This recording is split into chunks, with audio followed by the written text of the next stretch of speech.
Ma'am, मैंने थोड़ी देर के लिए चैट को म्यूट कर दिया है। प्लीज यदि आपको कोई भी काम हो, कुछ भी क्वेश्चन हो, तो आप अपना माइक ऑन करके आप मुझसे पूछ सकते हैं। और हमारी 5 मिनट में स्टार्ट कर रहे हैं। Okay, thank you.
हेलो।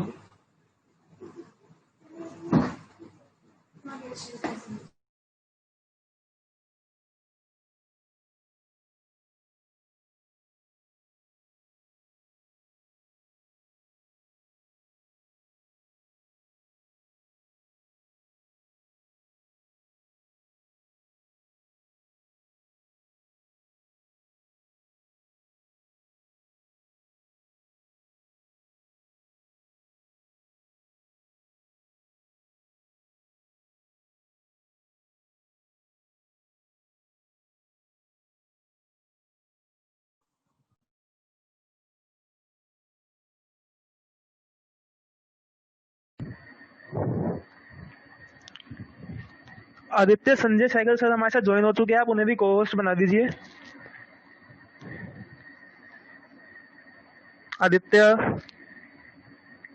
हाँ जी।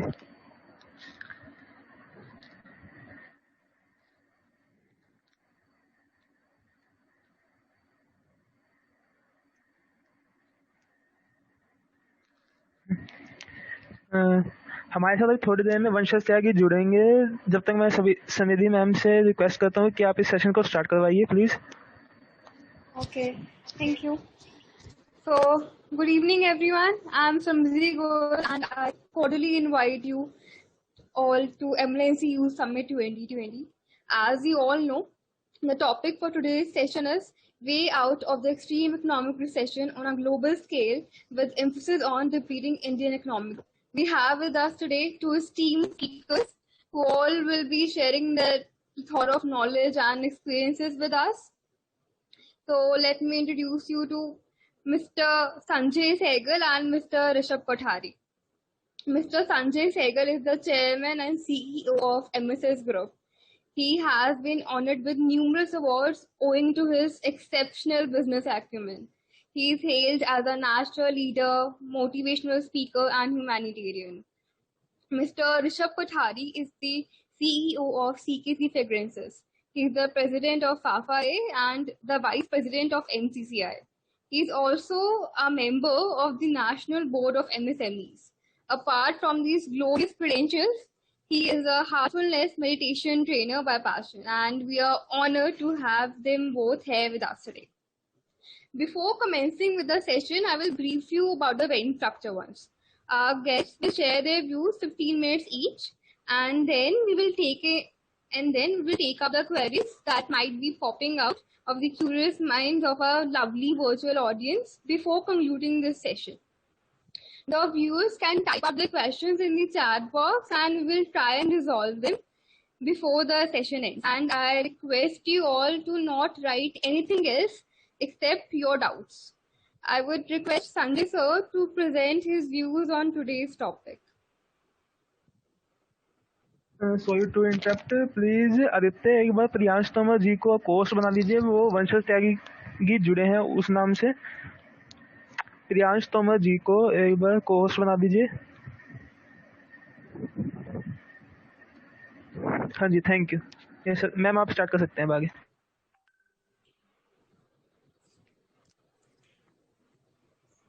So Smriti, you want me to start first? Yes, yes sir. Sir. ये Hello. Okay. Good Yes, sir, evening. you're Okay. audible. So hi. Sure. Okay. Hi. Good evening to everyone. This is Sanjay Sehgal. I'm joining you all from Atlanta, Georgia.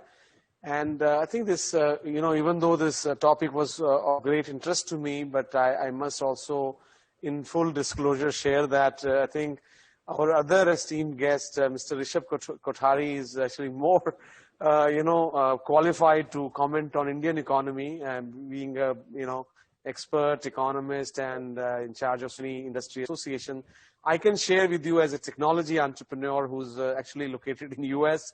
And this, of course, I was in India till end of February for some other reasons, and I came back to Atlanta, US in March. And at that time, I remember we were talking, the economy was doing great, and then we were all talking about the recession is going to come.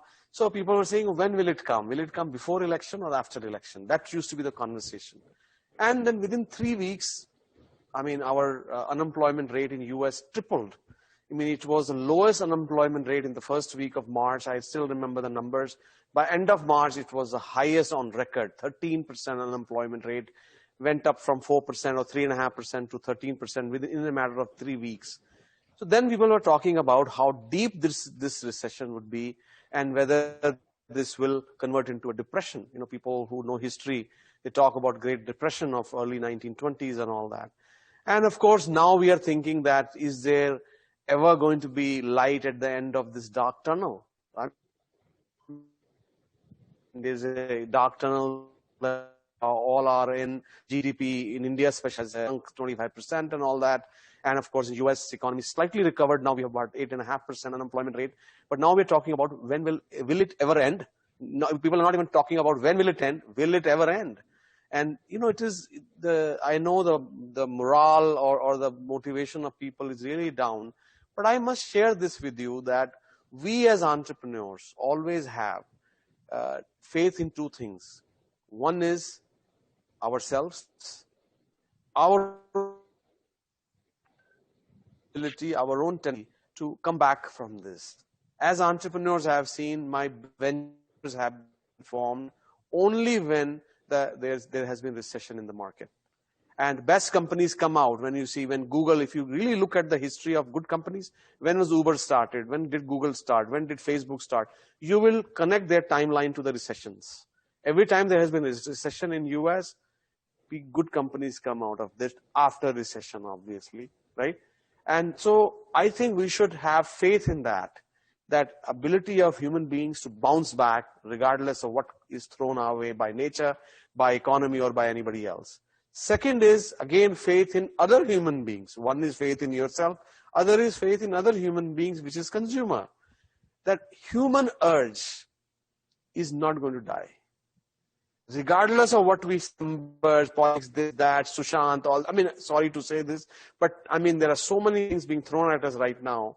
But I think you focus just on these two things, that your faith in yourself, faith in others.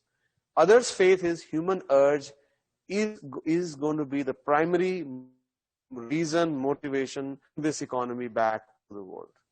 Now, we have already seen that as soon as the lockdown eased in India and other places, I think many businesses have started coming back. In US, from 13.5%, 14% unemployment, we came up to 8.5%. It recovered. Now, more when vaccine comes or people figure out more ways to coexist with this virus, that I think it will go back to 4 or 5% again, and or even lower than that. Shut down, but opportunities for new businesses to come up. Businesses coming up, more startups, more entrepreneurs, more jobs, more market. I mean, so it is going to happen. So I think to all the youth who are watching this, I'm going to tell you, इस रात का सवेरा आने वाला है, तैयार रहिए. You guys are the hope. You guys, your ability to provide this world with newer ideas, with also, and of course, your consumers. So both these things that I mentioned, they all are dependent on you. So don't lose hope. इस रात का सवेरा आएगा, जरूर आएगा और जल्दी आएगा. Smriti, over to you. Ma'am आप एक बार माइक, हाँ जी.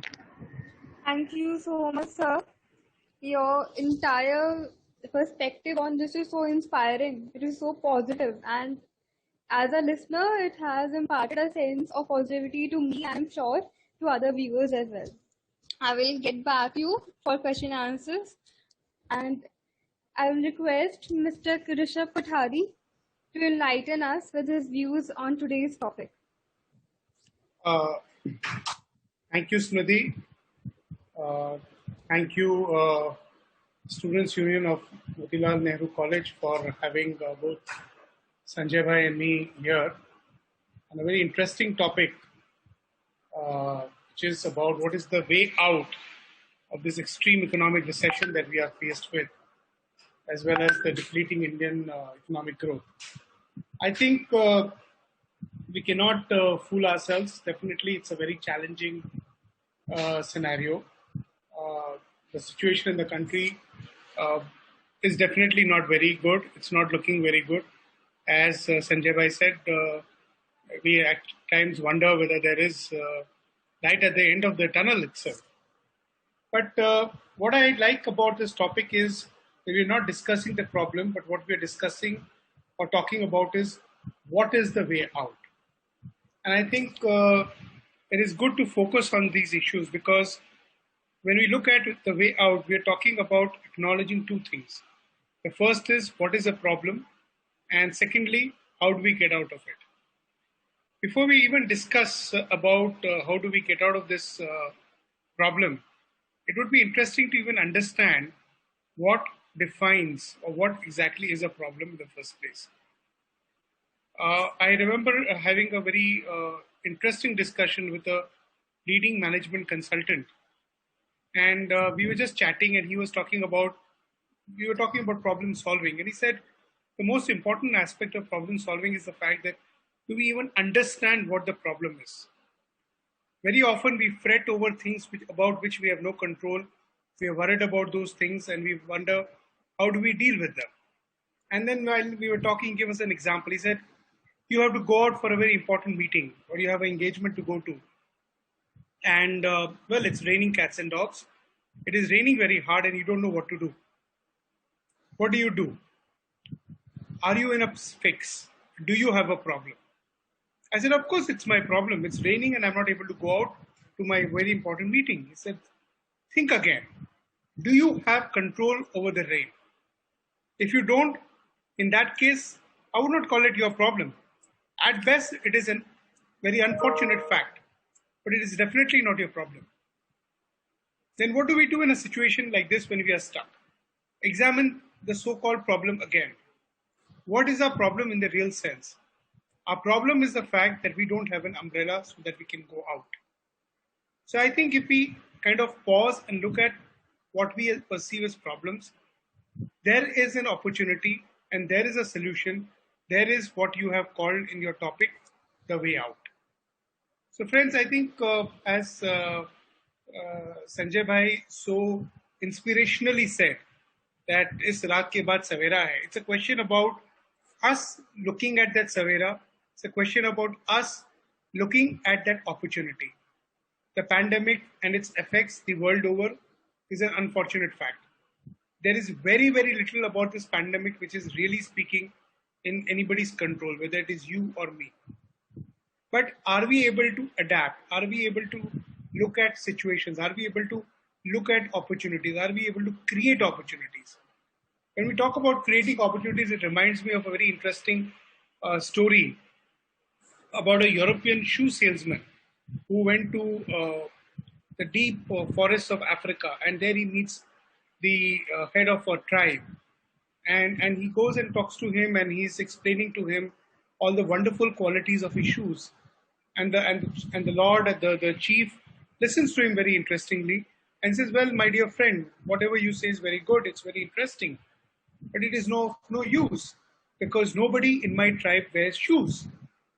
This man says, "Voila, that's a great opportunity. Now I have a market where I can make everyone wear shoes."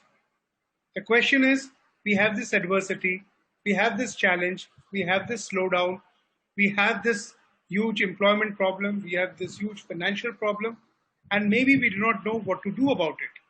Question is, what is our attitude? Are we only looking at the problem statement, or are we looking at improving ourselves and doing something which will be a game changer for us? Let us, for example, pause for a bit and just, think. I mean, we all had almost 2 months of absolute lockdown in the country, where most of us have hardly stepped out, we've hardly moved out of the house. Perhaps it was a great time for all of us to do what we ever thought we wanted to do, learn that new thing that we wanted, do that course, things like that. Let us pause and think about what have we done during the lockdown. What have we done in those 2 months? How have we spent the next 3 or 6 to 6 months ever since in March we had the lockdown in the country? What is it that we have gained out of it? Have we sat down, fretted about the lack of opportunities, upset about the fact that we don't have our colleges, unhappy that we are stuck at home, and so many other things? Or have we looked at that opportunity or created an opportunity or looked at it as a great thing, where you could have picked up a new skill, picked up a course which you could not have done otherwise, learned a new language, learned something which would help us be useful and more productive in future. So I think it's all about our attitude. There are several challenges with respect to our economy. There is a global recession. Sanjay Bhai just now told us about all the frightening numbers that are out there as far as the global economy is concerned. And as we all know that the Indian economy itself shrunk by almost 25%. Our GDP shrunk by almost 25% in the last quarter. And these are extremely frightful figures. And we can, of course, blame countries and governments and all assorted people about it. But trust me, it is not going to make any one of us more better off. It is not going to make any one of us in a better situation. But what is going to definitely be of import to us, and without sounding political about it, I think this whole idea of being Atmanirbhar, I think it should resonate with all of us individually. It's not about the politics of it. It's not about what the government wants. But the fact is that we have to create our destiny. We have to create our opportunities, and we have to create what we can do out of this whole situation that we are in. Just look around us. Companies have adapted. Things which we have never thought of have happened. E-commerce has boomed in a different paradigm. Home deliveries have changed the way so many businesses work in. Online education has taken off like nobody's business. An app like something like Zoom, which hardly anybody used in the country, has suddenly become the most used app, most downloaded app in just about every ordinary smartphone in the country. Look at the way things have changed. Look at how companies are adjusting. Look at how institutions are adjusting. Look at how venerable education institutions, which prided themselves in their heritage, in their processes, which have suddenly moved online. From kindergarten to college education has moved online. Today our business meetings are moving online. And today we wonder, how did we ever manage without this? We wonder, why were we so stupid to put in so much of time and energy in travel when we could have actually done so much more easier? We have read about tech companies planning to continue with work from home for 70-80% of their workforce, even in future. Just think of the enormous amounts of savings, the amount of time, the amount of energy that everybody in the value chain, of course, apart from those poor landowners and those people who had leased out property to them, how everybody else in the food chain is going to benefit out of it. So I think there is a huge amount of opportunity. I agree with what Sanjay ji has said, that there is light at the end of the tunnel. And I would just like to add that it is upon us to bring that light forward. It is up on us to get to the end of the tunnel. The tunnel and the light will not come to us. So thank you for giving me this opportunity for sharing some of my views. Uh, this is the students union. This is the college. You guys are really speaking the future of this nation. In fact, the future of humanity. And I really hope that all of us together will instill in ourselves that sense of pride, that sense of optimism, the sense of positivity, which will perhaps be the most important ingredient if we are to ever get out of any situation, be it a recession, be it depleting economic growth, or be it any other challenge that we face in our lives. Thank you very much. Over to you, Smriti ji. Thank you so much, sir. I mean, the problem-solving technique that you just shared with us today, I think it can be applied to any problem, not just the economic problem that we're facing right now, but any of our personal problems as well. Absolutely. And you're right about that. Some people see a problem as a difficulty, and others see it as an opportunity to shine and rise. So thank you for that lesson. And we'll move on to question answers right now. So if anyone has any doubt, then I request all of you to type that in the chat box, and I'll be taking them out one by one. But first, I have a question for Mr. Sanjay Sehgal. So my question is, how will COVID-19 shape and alter the behavior of the people at large in the long run? I mean, what differences will be shown? What permanent things that will be seen in the long run, in their behavior, in their choices?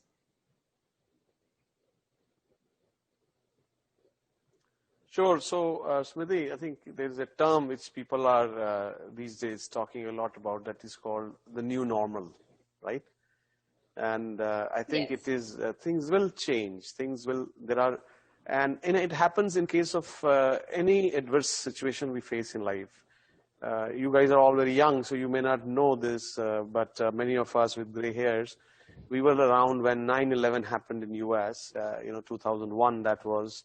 And I think during that time, I mean, that was one of the biggest shock US as a country, and then of course US as a country faced, and the vibrations were felt world over, and that had brought the airline industry down to their knees. I mean, people had stopped taking planes during that time, so that of course impacted the hospitality industry in many very similar ways as it is impacting now. So many of us were around that time. In fact, I had started my first, venture during that time. I mean, in 2001. So I kind of very vividly remember, and I remember even, in 2 years later, even things became normal. I mean, in terms of people had less fear of flying by air and all that. But still, there were things that every airport implemented, that you can no longer go closer to the aircraft. I mean, that the changes that I remember prior to that, we used to receive people right at the gate, and you could go all the way to the inside the airport, stand next to the gate. Some people are coming out and you're receiving them. And now you guys perhaps you don't know anything about it, because you all are in a cordoned off area outside, and people come out and then you see them, right? And and that's just an example I'm giving you. And the same thing happened in case of technology and many other things. So here, I think the new normal. I think Rishabh mentioned very eloquently that there are companies. We are in technology company. Within right from day one, or I would say day 3 or day 4 rather, I think all of our employees were operational from home, and we are now able to continue doing the work the way we used to do before. Even now, people do miss being with other people and all that. So we organize a lot of virtual meets and all that with employees between the teams and all that. So people do miss that, but still, that I think the remote working is here to stay. So now I think the new normal, one of the things that is going to happen is that, you can say 60, 70, if not, more % of employees will choose to work remotely, and they will be more productive, if not as productive as they had been while they were going to the office. And that is going to have an impact on, of course, the real estate, as Mr. Kothari had mentioned. So I think so we are going to see some of those impact. The e-commerce now is the best time right now, and this is, this is booming, and it is continue to, people are now used to it. I mean, who wants to now stand in line at Big Bazaar or any of those stores to buy some dhania? I mean, you think about it, I mean, when you can order it online, right? And same thing about food. I mean, all these food items, I mean, you can order anything now online. So people, I mean, I can tell you in my own household, I was, of course, a big fan of online ordering all the time. In this pandemic has forced even my wife to start ordering clothes online. So she was always hesitant. She said, no, I like to feel, I like to try, I like to go. I mean, I'm sure the women, I mean, or the girls, I mean, they like to have that kind of, I mean, we just, okay, size milta hai, chalo order kar do. Okay? But I mean, they're a little picky about it. But now I think after ordering few times, now she said, well, this is so easy. I order, they send it, and I can even return it free, and if I don't like it. So I think people will get used to certain things which will become here to stay. And same thing about remote education. I mean, though I'm sure students are missing being in the classroom, and our feelings go out for them, and hopefully things open up and they all are, because that's the age when you learn the most, not just from teachers or subject, but also from each other. And we all know that, and we all miss our friends and, from childhood. So I'm sure those things will change, go back to schools and all. But still, the ed tech or technology in education, there are certain elements of that which have come to our lives, which are going to be here to stay. And I can tell you from both me and Rishabh, we both are long-time meditators. So one thing we all have learned in this is that the best thing you all can do, I mean, youth and otherwise, everybody can do, or best utilization of their time sitting at home is take time to learn new things. And one of the skills you can learn is how to meditate. And you can learn yoga, you can learn meditation, and for that, you don't need anybody. You can just sit at home and do it. And for us, some of us as trainers, remote is the best way to train. We can train thousands of people remotely at wherever we are sitting. People don't have to travel anywhere, don't have to spend time of traveling and everything. And it could be as effective as you're doing it in person with someone. So I think there are many things the new normal is going to bring. And I think many of those things are going to be good. We're going to be looking back and saying that, okay, how things were. I coined this term a few weeks ago. I said BC and AD. I mean, you all know about the calendar BC and AD, right? Before Christ, and right? I'm sure you know that. So I coined new definition of BC and AD. The BC is before Corona. AD is after the disappearance of Corona. So soon we are going to be talking about कि BC में क्या होता था, कि BC में तो हम गोलगप्पे खाने जाते थे, right? अब हम मंगाते हैं घर में, right? तो अब वो BC का चीजें BC में रह जाएगा. तो वो हम ऐसा बात करेंगे कि BC में ऐसा होता था, अब AD में ऐसा होता है. So after the disappearance of Corona, new normal, and it is going to be, I'm telling you, it's going to be much better than we have ever experienced before. I'm very, very optimistic person, and I think that is an attitude that everyone should have, that if you're alive, that is one good thing, one positive thing. One of the most positive thing in your life is that you're alive.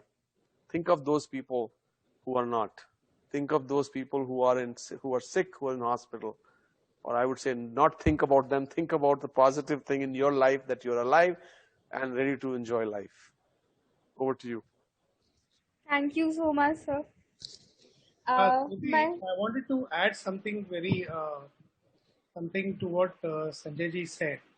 Yes, sir. And it's a very interesting parallel, because he spoke about e-commerce and how life has changed. And maybe Sanjay ji may not be familiar with this scenario, but when we normally talk about e-commerce, we're talking about the Amazons and the Flipkarts, and also at the same time the imagery that the neighborhood kirana shop is going to be killed by these giants. That's normal. That that's a normal way of looking at it.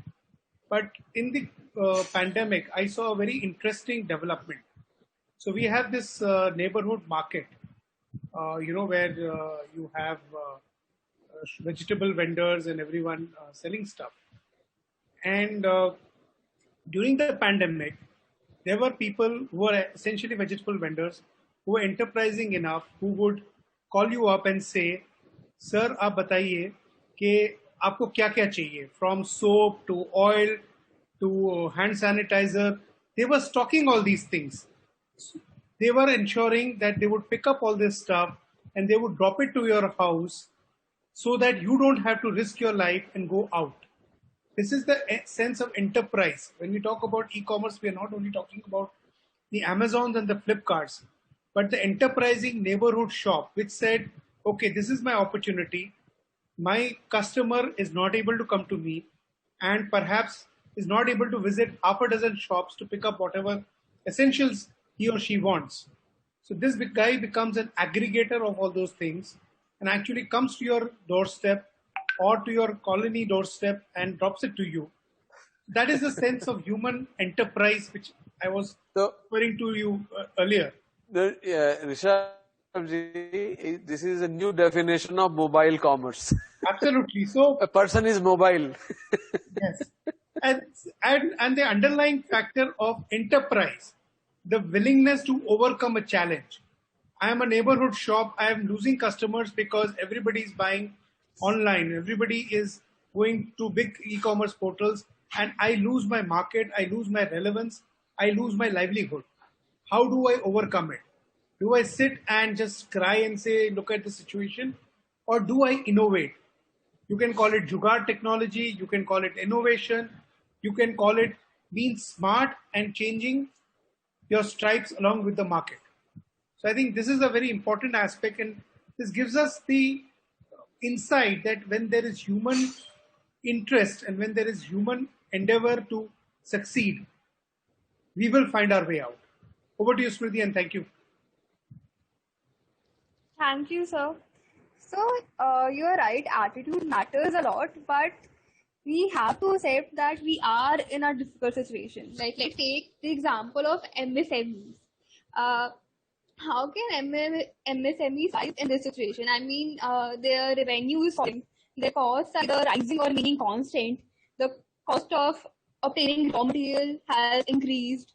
And other problems they are facing. I mean, people are only spending essential goods right now. So investment is low. So in conditions like that, they're even asking for subsidy assistance from government. So it is quite clear that they're not doing well. So how can they survive this kind of condition? So Smriti, when I mentioned this Kirana shop or the vegetable vendor just now, he's perhaps at the lowest end of the food chain. When you say MSME, there is one M which stands for micro. And these people are perhaps even below than micro in that sense. See, MSME as a segment, of course, there is a challenge. It is very easy to say very inspirational or quote-worthy things on such panels and such discussions. But when you go out there, the life can be brutal. And I totally understand that and I totally appreciate it. I don't think we can there is a one-size-fits-all solution for the entire spectrum of the economy, which you can discuss. It has to be taken sector by sector. What is going on with, for example, the hospitality industry is going to be different from what is going on in, say, FMCG, which fortunately has not been hit at all, almost, compared to, say, a hospitality or, say, a textile and clothing business. So I don't think there is a one-size-fits-all challenge or a one-size-fits-all solution per se. So it's not fair or proper to speak about the entire segment. Entire economy is stressed. See, it's like a domino effect. Even if I'm in an industry like, say, FMCG or something which is not doing so badly, but the fact is that if a large chunk of the population is not earning enough, or is at subsistence levels, is losing jobs, or is trying to just about conserve every penny that they can save, it is obviously their spending is going to come down. So obviously at the chain, somewhere spending comes down, somebody or the other is going to be affected. There is no denying that. The challenge or the question in front of us is, how do we innovate? How do we do something to get out of the challenge? By MSMEs, you think of it this way, and I'm not saying that these are solutions which have totally alleviated the situation, but think of it, examples that we saw during the lockdown. We had a situation when there was a lockdown and nobody could eat out, nobody could step out, nobody could do so many things. And we had restaurants which had built a huge culture of visiting the restaurant, creating cloud kitchens for themselves, doing home deliveries, trying their best to alleviate the situation they were in. Think of, for example, already gave the example of online education. Schools which could not get their students to come in, colleges which were not able to hold classes, created a situation or created an environment which would enable it.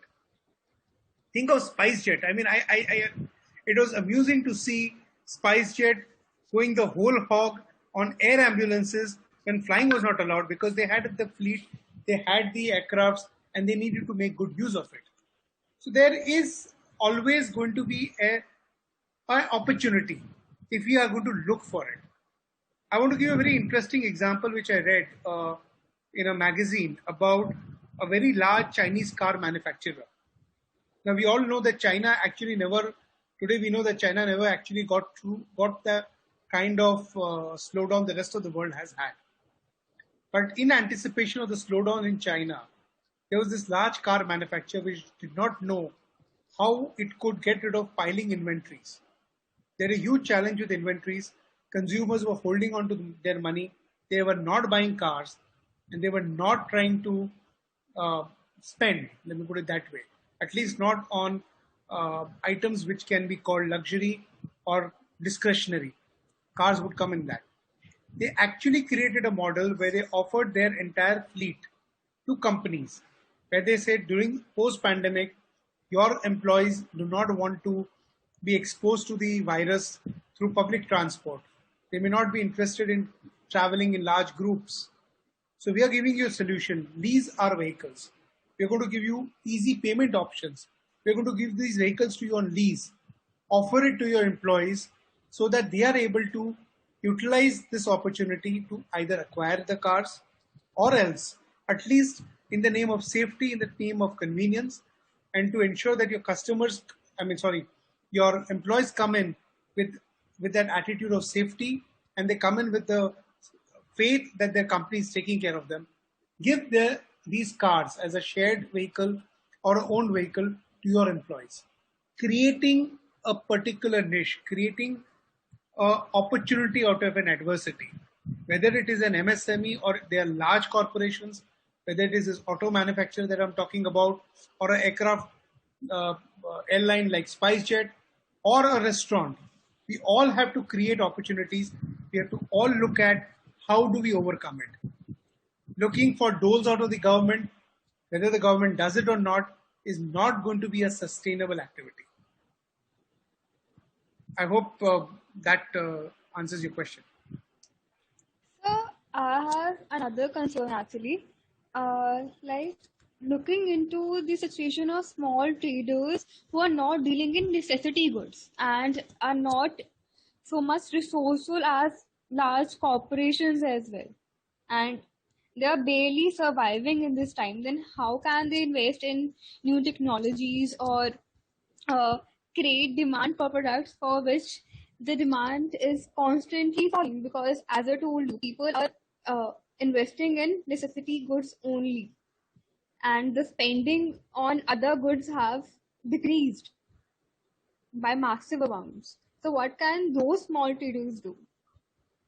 Well, again, I'm sorry, but I can't give you a generalized answer for those trader kind of thing. It totally depends on industry to industry and everything. But I know, for example, so many people I know who are not into what are now known as the COVID products, whether they're hand sanitizers or face masks or thermometers or thermoguns as they are called, or so many other solutions.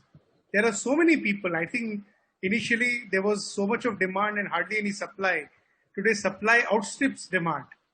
So many people realized that their businesses are not going to run the way they were expecting it to, jumped on this bandwagon. Now, can you not? It's a very different question. It's a different answer for each individual. But I don't think technology is that big a handicap. If that roadside vegetable vendor can use technology, can use that 49 rupee geo plan to be able to empower himself to reach out to his customers through WhatsApp.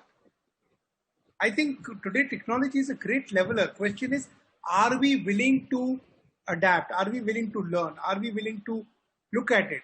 Or are we going to say, no, we are like this only, we function like this only. I would rather shut down my restaurant for 1 year than to give a substandard experience to my customer by giving him packed food. The premium I get is because the customer comes to my restaurant, he feels that ultra luxury feeling. How will he ever get that feeling out of food, out of aluminum foil? I do not want to dilute my brand. I will not sell. My choice. So I think it is about how do we position ourselves. It is amusing to see hotels, 5-star hotels giving packages. Come to us, eat in a restaurant, and the room comes free. I'm not kidding. This is actually a package I've seen where the room comes free with a meal. And this is a very, very reputed chain. So, I mean, desperate times call for desperate measures. So I think unless we have our back against the wall and unless we do not try to get out of it, we will never be able to. This will be a theoretical discussion. I'm not trying to underplay the gravity of the problems that most of our countrymen are facing today. It is absolutely catastrophic. There's no doubt about it. If I lost my job, I don't know where to go. It's almost like my back is broken. And I totally understand that. I'm also part of a MSME forum. I'm a member of the National MSME Board. It's not that I'm not sensitized to these challenges. But it is at this time that each one of us will have to innovate. If you're going to wait, see, no magic is going to happen. Even if Corona goes away tomorrow, the lost time is not going to come back. There are going to be challenges. Even if there is a vaccine tomorrow, at the most optimistic estimate, it will take a year before each one of us, you and me, are going to get vaccinated. It is not like 130 crore people are going to get vaccinated in a week. So challenges are going to remain.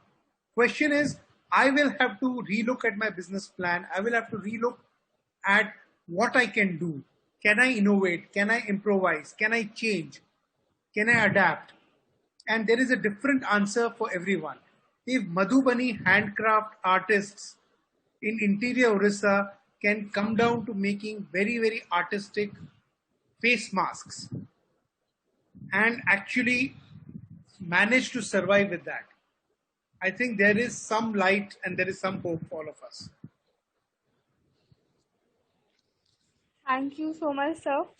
I have a question from Mr. Priyank Tyagi, and coincidentally, it matches with the line you just said right now. I'll just read out the question. Government of India suspended 5 handloom and handicraft boards.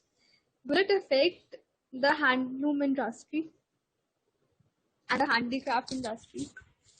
It is going to affect everyone. I don't think there is anyone who is so far got that immunity shot or that vaccine where their businesses or the industries don't survive this pandemic. Unless you're making vitamins today, yes, then yes, some vitamin businesses have boomed like nobody's business.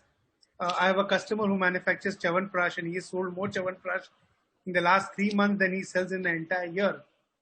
But these are exceptions. But otherwise, yes, it's a huge challenge, and I don't think we can say that industries will not adapt. And handicrafts, because they are financially at the very low end of the value chain today, unfortunately, they are going to face a lot of problems. But I have seen a lot of efforts. Unfortunately, most of the efforts is more from NGOs trying to promote their products and push their products to help them survive this pandemic. But there have been very enterprising people who have created, for example, face masks is one example.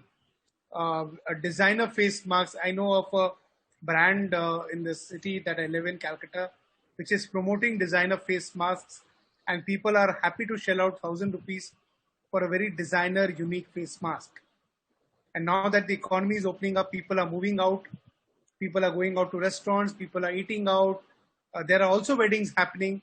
I'm sure very, very fashionable, very, very designer face masks are going to be of great interest to a lot of people. So there will be some opportunity for everyone here. Handicrafts depends on, handicrafts is a very wide word, because in handicrafts there are different artisans who specialize in different kind of products. The segment may be called handicraft. There are people who are doing especially hand woven saris. There are people who are doing different kind of craft.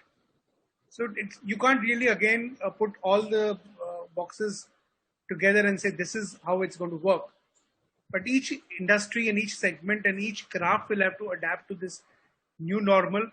But there has been a huge interest globally to support these industries. It's about how do we change things. That helps, sir. Thank you. Mr. Vanshaj has a question for Sanjay sir, and I would like to invite him so that he can ask it himself. Good morning, sir. Good evening, sir. I am Anshul Tyagi, Student Union Secretary of Motilal Nehru College. My question to Sanjay Sehgal, sir. Sir, now the time have changed. How should the youth contribute to their own development and set priorities? Thank you, sir. Sure. So see, I think, between both of us, we have mentioned multiple things that, and I would say most of the things apply to youth. And I kind of will just take the opportunity to recap some of those. I had, initially mentioned that the situation we are in, and I think how we can come out of it is dependent on really two things. Us as the innovator and us as the consumer. And if you see, both of those things are very rightly suited for the youth. I mean, most of us became entrepreneur, when we were young. I mean, within a few years out of college, or these days, majority of the companies, successful get formed when people are in college, right, or right out of college. Some people even are dropouts, right? I'm sure you've heard of those stories. So this is because youth, you have ability to take risk and ability to innovate, look at the problem to find new solutions, right? And that's I think you guys have that. I mean, some of us who are experienced, we will look at so many other things before we get into a new business, but you are able to jump into it, take the risk, and come up with new solutions to a problem that people are facing in much faster way than older people can. So I think that's really one. Second is the being a consumer. I mean, when I say consumer, I'm not in a bad way, but I'm saying in a good way, that I think economy, at least from the place of world I come from, we say the economy is dependent upon consumers. I mean, if there is no consumer, I mean, there is hardly any economy. So youth as consumers, they have this urge to purchase things, as we're talking about, go out to restaurants, do this, travel, this, that. If you start taking, as the lockdown start easing, start partaking those activities, I think that is going to help the overall economy. But the most important of all, which I think Rishabh had mentioned in the follow-on thing, was that utilize this time of lockdown. I mean, we had series of lockdowns, and in some cases still people are at home. Utilize this time to develop yourself. I think that, to me, is the crux of the whole matter. I personally feel when such things happen, it's not that people say, oh, corona ho gaya. These are not random things. See, in nature, these things happen for a reason, and they have a purpose. The reason they happen, I mean, some people say it's a climate problem, climate change issue, climate this, I mean, global warming, and that has led to this, or China has some, I mean, our president likes to say it's a China virus, and they brought it, and it's a man-made, and I will not get into that controversial discussion. I'll just say that there is a reason it happened. Now, of course, you can't change the reason it has happened. But the purpose that has happened is to teach us something. Any adverse situation one faces in life, including Corona, has a purpose. And that purpose, you can sit at home, crib about it, right? Or you can take a positive attitude, learn from it. So to me, I say the purpose is for us to teach us something, and that is different for each one of us. What you have to learn is different from what I have to learn. I may have to learn that I have to sit at home, take care of my family more, as an example. For someone, youth maybe, that instead of taking advantage of this free internet plan, Geo, watching movies, take this time to develop yourself, learn a new skill. That skill could be, let's say, programming. That skill could be, in our case, in my case of my company, we have a training department, very active training department. We have made sure every single employee of our company get trained in new skills during the extra hours they all have after work hours. Obviously, we don't want to impact, the work time of our people. So we are making sure that they have some newer training, whether it is Python, it is project management, I can go on. There's a whole list. MSys training, I think, is the name of the site. You can look at that. So you can acquire new skills, and these are primarily technical, in the technical field. But otherwise, and I think both of us mentioned to you, is the ability to develop yourself starts with yourself. So things like yoga and meditation. I think both of us actually have been long-time practitioners of meditation. And if there's one thing that has helped us in these times, more than anything else, that is this. Because, you don't need to go out for this. You don't need to wear a mask for this. You can just sit at home and you can do this. And then there are people who are willing to teach you without you costing anything. I know at that age, it is very hard. This is the last thing you think, because the first thing you think is what is new on Amazon Prime, Hotstar, or Netflix, or Modi के इसके मद्दी के दुकान के पकौड़े दिल्ली में मिलते हैं कई कुछ, राइट? दिल्ली में ऐसी बड़ी शॉप्स होती है, छोले भटूरे, पकौड़े, राइट? इस तरह की चीजें. I know those attract us more. And by the way, it doesn't mean that you meditate and you can't enjoy those. Of course, you can enjoy those too. But this is a time for you. And again, I'm saying that it has come with a purpose for you to learn something. Till you learn that, it is not going to end. For you. Yes. May have already ended for some people, actually. But it is not good. And I think that is, to me, is the message for youth. And that, I think, don't lose hope. And as I had said earlier, that there is light at the end of the tunnel. But you have to, Rishabh said, you have to go towards the light. Light is not going to come to you. And I think that's a very... that is really the summary. And I think when you move towards the light means, what are you doing to make yourself a better human being? Can we say in AD, after the disappearance of Corona, we all are better human beings, better employees, better skilled people, better businessmen, better parents, better children than we were in BC? If the answer to that is yes, I think we as society will come out winners.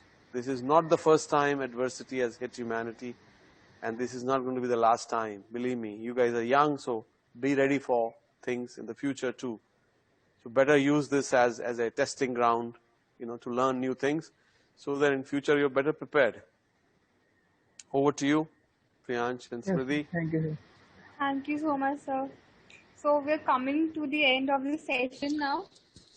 A big thank you to Mr. Sanjay sir and Mr. Rishabh sir. I mean, I'm sure that those who engaged in this session, those who listened properly, would have gained tremendous amount of knowledge from this meeting. And I thank you all on the behalf of my team, on behalf of MLNC Summit, on behalf of my colleagues and the administration. Thank you so much. Thank you so much. Thank you.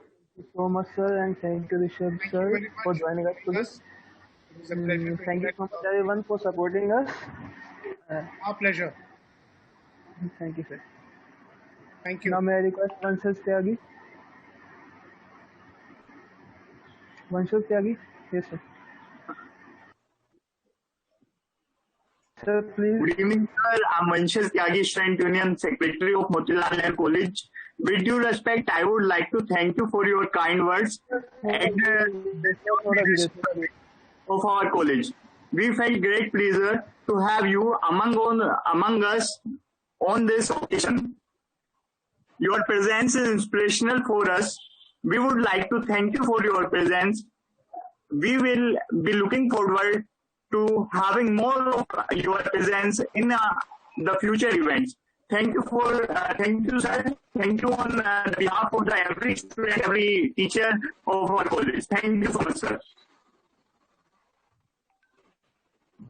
Now may I request Aditya to close that meeting?